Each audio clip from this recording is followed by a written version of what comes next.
Doctor Anil Prakash Joshi, समाज सेवा पर्यावरण।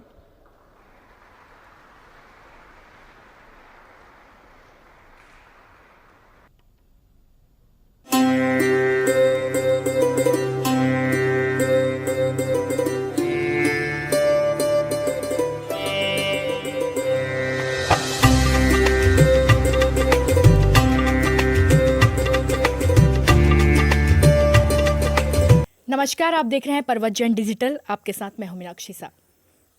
आज मैं उस शख्स के साथ मौजूद हूं जिन्होंने पर्यावरण के क्षेत्र में बढ़ चढ़ कर कार्य किया है। जितनी तारीफ की जाए उतनी कम है, जिसके लिए उनको देश के सर्वोच्च पुरस्कार मिले हैं, सर्वोच्च नागरिक पुरस्कार मिले हैं। 2006 में उन्हें पद्मश्री से सम्मानित किया गया था और अब 2020-21 की बात करें, क्योंकि कोविड की वजह से थोड़ा सा डिले हुआ था, तो 2021 में उन्हें पद्म भूषण से सम्मानित किया गया है। ऐसे हमारे साथ आज मौजूद है अनिल प्रकाश जोशी जी। सबसे पहले तो आज मैं ना स्वागत करूंगी ना थैंक यू करूंगी, क्योंकि मैं आपकी जगह पे आई हुई हूँ, लेकिन आज एक गर्व महसूस हो रहा है उत्तराखंडी होने के नाते, क्योंकि आज मेरे राज्य का नाम पूरे देश में जाना जा रहा है आपकी वजह से। मैं आपका धन्यवाद देता हूं और मैं आपके इन दोनों पक्षों को, जिसमें आपने कहा कि आपको यहाँ पे आकर अच्छा लगा, मुझे लगता है कि यह जगह हमेशा हमारे शास्त्रों के अनुसार भी, जहाँ पे नदी और जंगल साथ होते हैं, जहाँ मंदिर और मृत्यु साथ होते हैं, ये तपस्वी जगह होती हैं।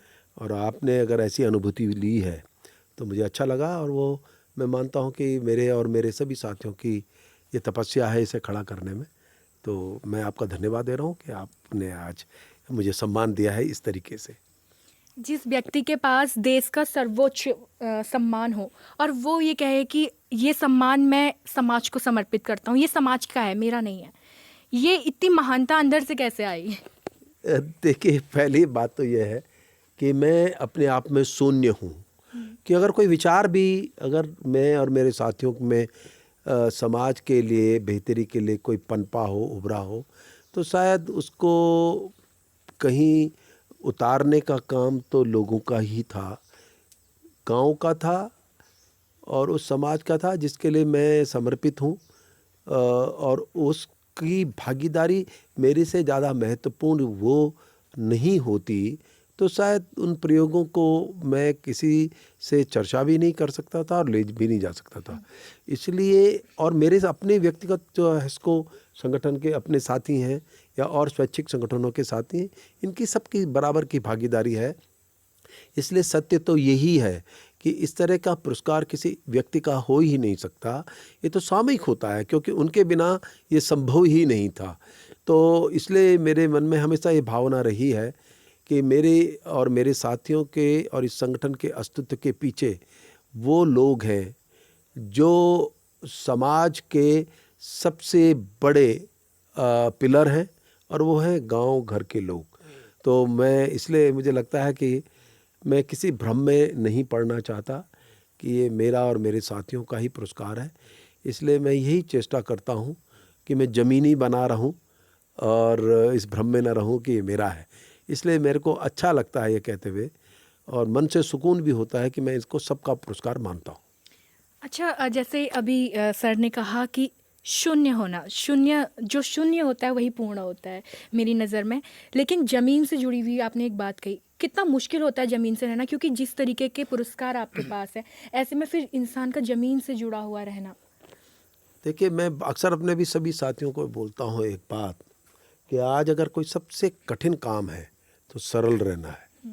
इस बदलती दुनिया में, इतने आकर्षण के बीच में, इतने ग्लैमर के बीच में, और ये तमाम साधन और सुविधाएं जो आज हैं, उसके बीच में अपने आप को सरल रखना सबसे बड़ा और मुश्किल काम है। कभी कभी लोग जब ये चर्चा करते हैं कि मुझे ये कैसे मिलेगा, वो कहाँ से मिलेगा, सुविधाएं कहाँ से जुटेंगी, उसे कठिन मानते हैं। मुझे नहीं लगता है कि आज हम मेहनत करेंगे तो ये सब कुछ जुटा सकते हैं। लेकिन जो सबसे कठिन काम है कि अपने आप को सरल रखना, अपनी आवश्यकताओं को सीमित रखना, अपनी महत्वाकांक्षाओं को भी एक सीमा तय कर लेना, क्योंकि बिना योग्यताओं के महत्वाकांक्षाएं आपको भटका देती हैं। तो इसीलिए जब इस तरह की सोच मन में हो तो सब साधारण ही रहता है। और फिर जब आप साधारण होते हैं तो फिर आप दूसरों को सरलता से उपलब्ध भी होते हैं। जैसे ही आप कठिन होते हैं तो फिर दूसरी तरह की अड़चनें शुरू हो जाती हैं। फिर आप सामाजिक कार्यकर्ता तो कहलाए भी नहीं जा सकते, लोक सेवक भी नहीं कहलाए जा सकते, लोगों के हो भी नहीं सकते। अच्छा, आपका जो ये सफ़र था पर्यावरण से प्यार करने से लेकर, क्योंकि आप पर्यावरण प्रेमी हैं, ये दिखता है इस पूरे एटमॉस्फेयर में, वहाँ से यहाँ तक का सफ़र कि आपको सर्वोच्च नागरिक पुरस्कार मिल रहा है। सफ़र में कठिनाई भी बहुत रही होंगी, कैसा रहा ये सफ़र? देखिए, ऐसा है कि सामाजिक कार्यकर्ता का अगर परिभाषित करना है तो आप ये मानिए कि आपको नदी की उल्टी दिशा में चलना है। जहाँ सारी दुनिया एक तरफ जाती है, आपको ठीक उल्टा चलना है। यही सामाजिक कार्यकर्ता की पहचान इसलिए भी होती है कि समाज के बीच में ऐसे लोग तभी आते हैं, चाहे गांधी हो, विवेकानंद हो, विनोबा भावे हो, ये सब बड़े लोग जो थे, ये हमेशा समाज के उस हिस्से की उन्होंने बात की जहाँ उन्हें समाज भटका हुआ दिखाई दिया।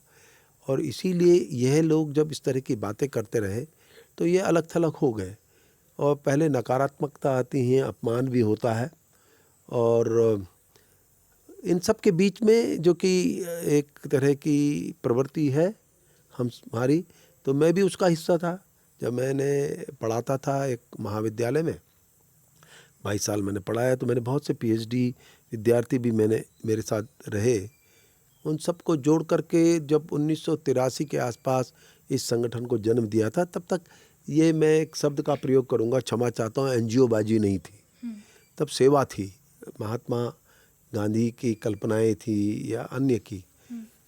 हम इसे सामाजिक संगठन के नाम से ज़्यादा जानते थे, लेकिन वर्ल्ड बैंक ने जब से ये योजनाओं और प्रोजेक्ट की शुरुआत की तो एनजीओ शब्द का जन्म हुआ। और आज मुझे लगता है कि ये तो एक मैं बड़ी भारी गाली मानता हूँ सामाजिक कार्यों के लिए।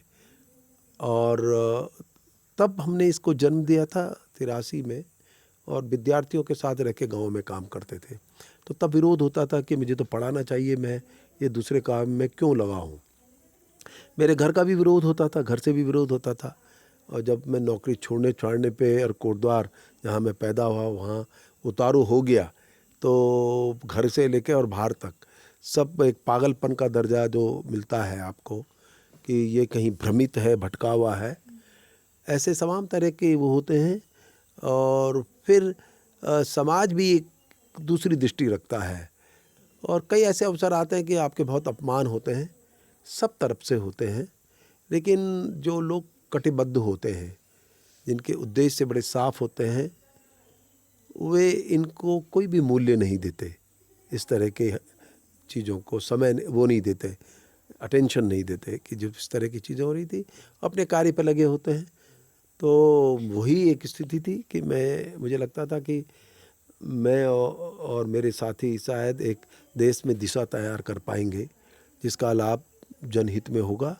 इसलिए छोटी मोटे विरोधों की, छोटी मोटी दिक्कतों की, नौकरी छोड़ने की, घर छोड़ने की, या तमाम तरह की, और अब तो मैं गृह त्यागी भी हूँ, इन सब छोड़ने का विरोध तो होगा, लेकिन अंततः ये जनहित के बड़े काम आएगा। तो सभी की यात्राओं की तरह मेरी भी यात्रा थी, ऐसा कोई अन्य बात नहीं थी, कोई जो मुझे चमत्कारिक रूप से जिसने समाज सेवक बनाया हो, उसी प्रक्रिया का हिस्सा और उत्पाद हूँ जो होती हैं।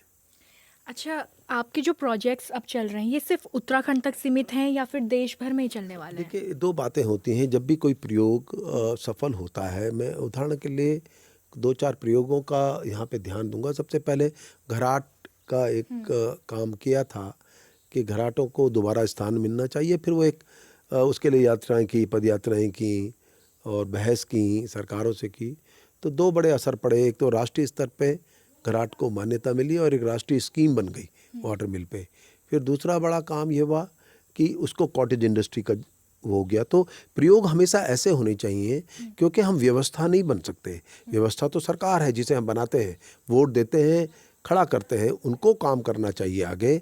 तो हम प्रयोग करके सरकार के पल्ले डालते हैं और दबाव बनाते हैं। तो जैसे घराट को लेके था उदाहरण के लिए। दूसरा कि अभी जो बड़ा चर्चित प्रयोग है कि हमारा एक नदी जो मर गई थी उसको पानी वापस लाने का प्रकृति के रास्ते वाला प्रयोग जो है क्योंकि साइंस ऑफ नेचर को समझना बहुत ज़रूरी है।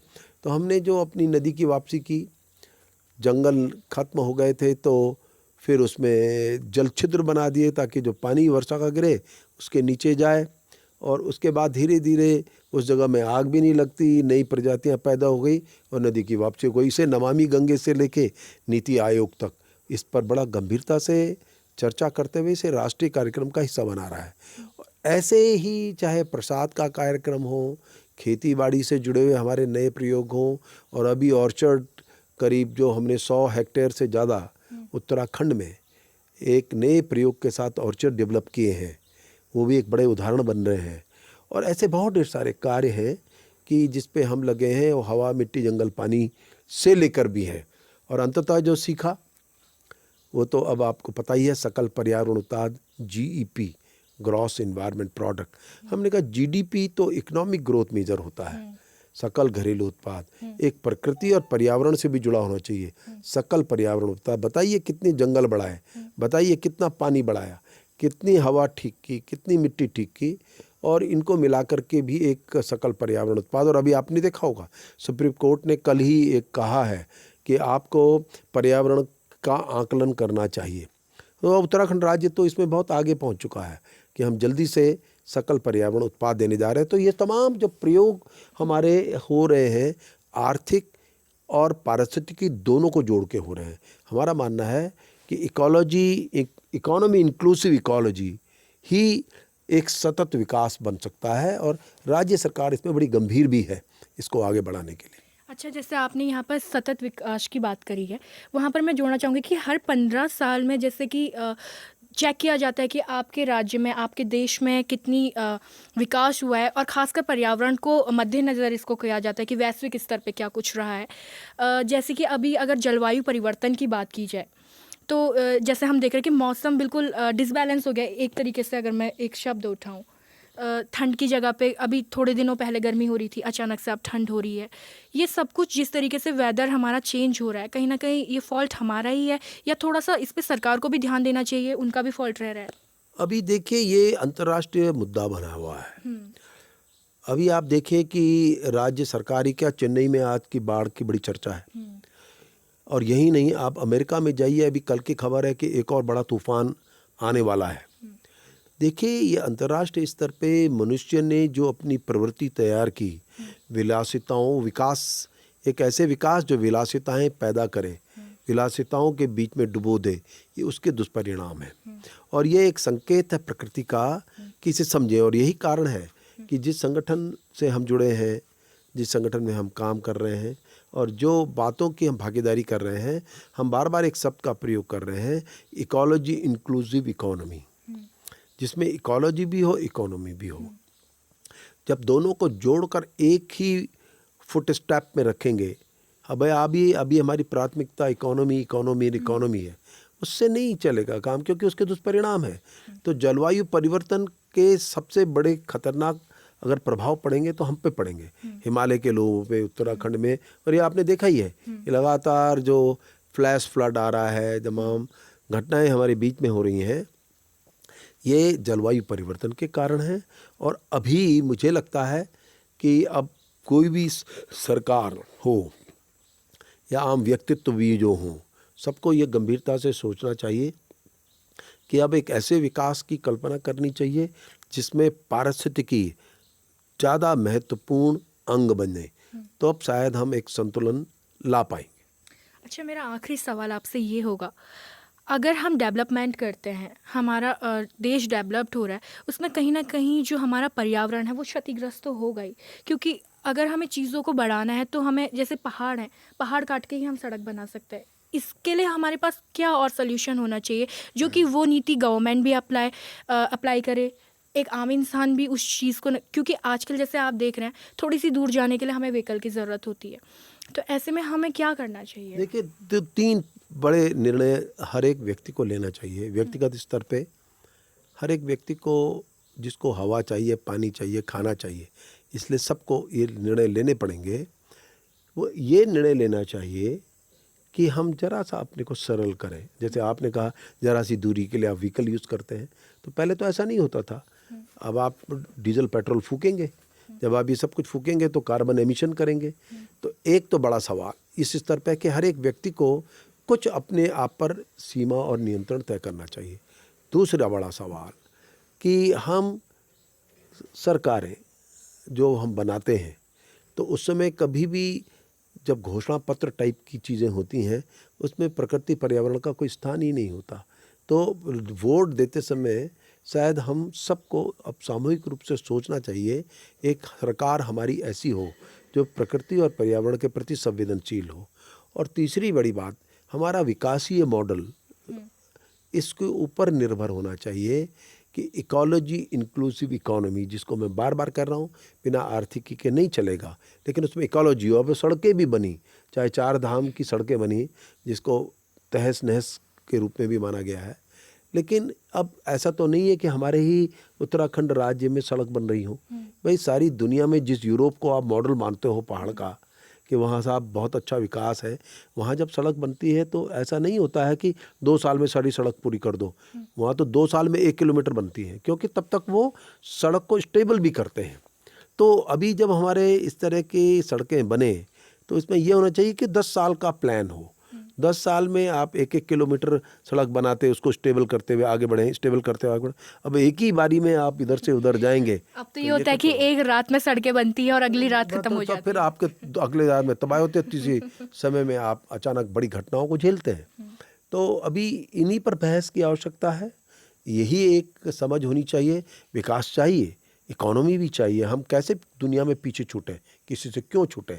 तो जब ये एक तरफ ये चाहिए, दूसरी तरफ ये समझ होनी चाहिए कि हमारे जब काम करने की टेक्निक और प्रोसेस हो वो कैसी हो, वो उत्तराखंड जैसी हो, हिमालय के लिए हो, मैदानी तरीकों से ना हो। अच्छा, आपके अब आने वाले प्रोजेक्ट्स क्या होंगे? देखिए, हम 2-3 चीज़ों पर गंभीर हैं। एक तो हिमालय के मुद्दे पे, और मैं व्यक्तिगत रूप से बोल रहा हूँ कि हिमालय को एक नीति की आवश्यकता है, अलग तरीके की, और ऐसी नीति जो सर्वमान्य हो, सरकार को केंद्र में से लेके और सभी राज्यों को। तो एक तो ये बड़ा मुद्दा है जिसके लिए मैं कार्यरत हूँ। दूसरा, सकल पर्यावरण उत्पाद, जिस ग्रॉस एनवायरनमेंट प्रोडक्ट, ये आज दुनिया की बड़ी आवश्यकताओं में है, उसके लिए कार्य कर रहे हैं। उत्तराखंड पहला राज्य होगा जो इसको देने जा रहा है। तो ये एक दूसरा बड़ा विषय है। और तीसरा बड़ा विषय है कि ऐसे बहुत ढेर सारे मॉडल खड़े करना, जो हम कर भी रहे हैं हेस्को संगठन के माध्यम से, कि जिसमें 2 हिस्से हों। एक, लोगों के ही संगठन खड़े हो जाएं, क्योंकि हेस्को कब तक रहेगा? हमारा मानना है कि लोगों के संगठन खड़े हों और हेस्को उनमें विलय हो जाए, क्योंकि हम सब में सबकी जीवन की सीमा है, समय सीमा है। तो हम जिन लोगों के लिए काम कर रहे हैं उन्हीं के संगठन बनाएं, उन्हीं में विलय हो जाएं। एक। नंबर 2, ऐसे बहुत ढेर सारे प्रयोग जो आर्थिकी और पारिस्थितिकी से जुड़े हों, जिन्हें कल आने वाले समय में सरकार अपने लिए अडॉप्ट करे। तो आप लोगों ने अभी तक बहुत कुछ जाना है पर्यावरण के बारे में, आने वाले प्रोजेक्ट्स के बारे में, कि हमें अपने पर्यावरण को किस तरीके से बचाना है, कैसे बचाना है। लेकिन एक संदेश जो बहुत डीपली आप लोगों को मिला है, जो कि मुझे भी मिला, कि हमें ज़मीनी रूप से जुड़े रहना चाहिए, अपनी ज़मीन से जुड़ के रहना चाहिए। चाहे कद कितना ही ऊंचा क्यों ना हो जाए, आसमान बराबर क्यों ना हो जाए, लेकिन जो पाँव हैं वो हमेशा ज़मीन पर रहने चाहिए। ये संदेश दिया कि इंसान कितना ही सरल होगा उतना ही लोगों तक आसानी के साथ पहुँच पाएगा। तो आज आप लोगों ने परवचन डिजिटल में ख़ास बातचीत सुनी है अनिल जोशी जी की। हेस्को के संस्थापक हैं, हेस्को के संस्थापक हैं। इसके अलावा देश के सर्वोच्च नागरिक पुरस्कार इन्हें प्राप्त हो चुके हैं। आगे भी उम्मीद है कि इसी तरीके के पुरस्कार इनको मिलेंगे। इनका जो समर्पण देश के लिए है, इनका जो समर्पण पर्यावरण के लिए है, इनकी जो मेहनत है, उसका फल जल्दी ही इनको मिलेगा। तब तक देखते रहे परवचन डिजिटल मीनाक्षी सा के साथ।